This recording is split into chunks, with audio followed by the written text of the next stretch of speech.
to see a dramatization of one of the famous bank robberies in history, the robbery of the Bank of Abilene. Names have been changed in some cases, so the story can be told to you in more accurate detail.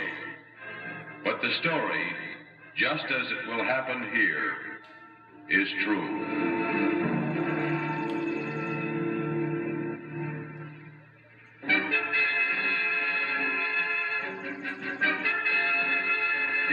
In history from 1860 to 1900 was considered to be the period in which the gunfighter, the cold-blooded killer and robber, was in his prime in the West. From the Rio Grande to the mighty Pacific Ocean, up to the Canadian border, and down to the muddy Mississippi River, just a few miles from where you're standing right now, gunfighters ran rampant. Many started out as simply young men looking for adventure. Others learned to use guns skillfully in the Civil War, which had just concluded. And some, including the notorious Gore Brothers, who you'll see die for their sins in this story, just like the idea of killing.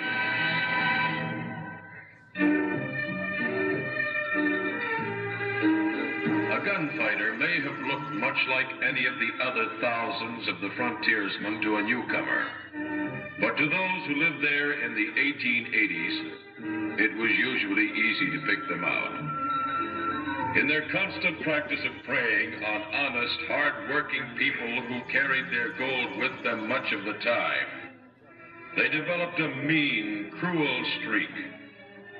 You could spot it if you looked closely. Over there, for instance, by the barber shop, that's Jeremiah Gore, one of the meanest, most notorious bank robbers and killers on the frontier. And over there by the saloon, see the cat-like walk and the shifty eyes?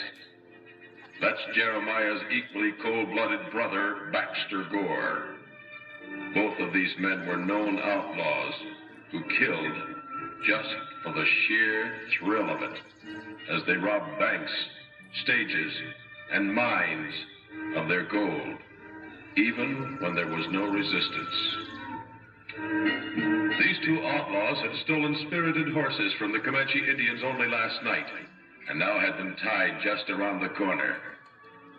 The date was Friday the 13th, considered unlucky by some. But to these cold-blooded killers, it meant nothing. They always felt they made their own luck with their guns. Notice that they walk into the bank, not quite at the same time, as though they never saw each other before.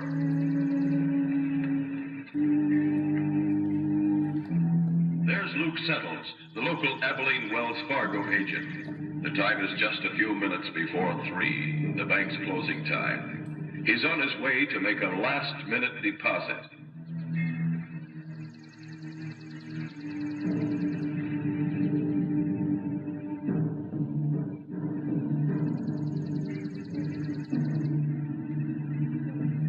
As he enters the bank, he sees that the Gore brothers are holding it up.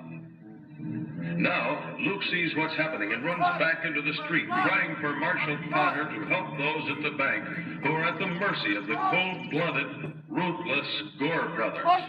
Baxter Gore hears Luke sounding the alarm and comes to the door of the bank, just as he would swat a fly, and with no more conscience, he guns Luke Settles down in the dust with one well-placed shot.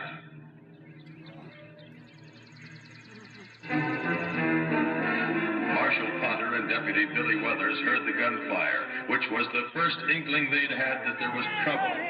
They spotted Luke in the street and ran to him. With his dying breath, Luke tells the marshal that the Gore brothers are holding up the bank. Then he slumps in the marshal's arms, another victim of the ruthless Gore brothers. Letting their friend Luke Settles gently down into the dust, the two lawmen stealthily crept toward the bank with drawn guns. They knew they could expect a deadly battle from the notorious Gore brothers.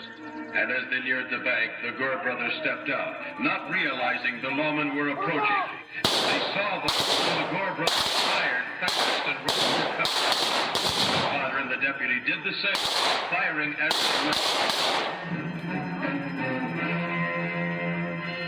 Put the body down! Put the gun down!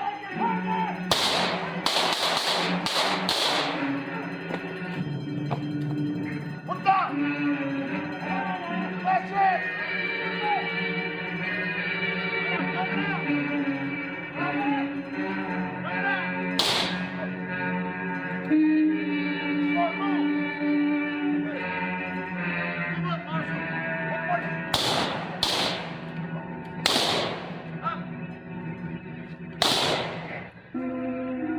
When the fight was over, both Gore brothers lay dead in the dust of Abilene's main street.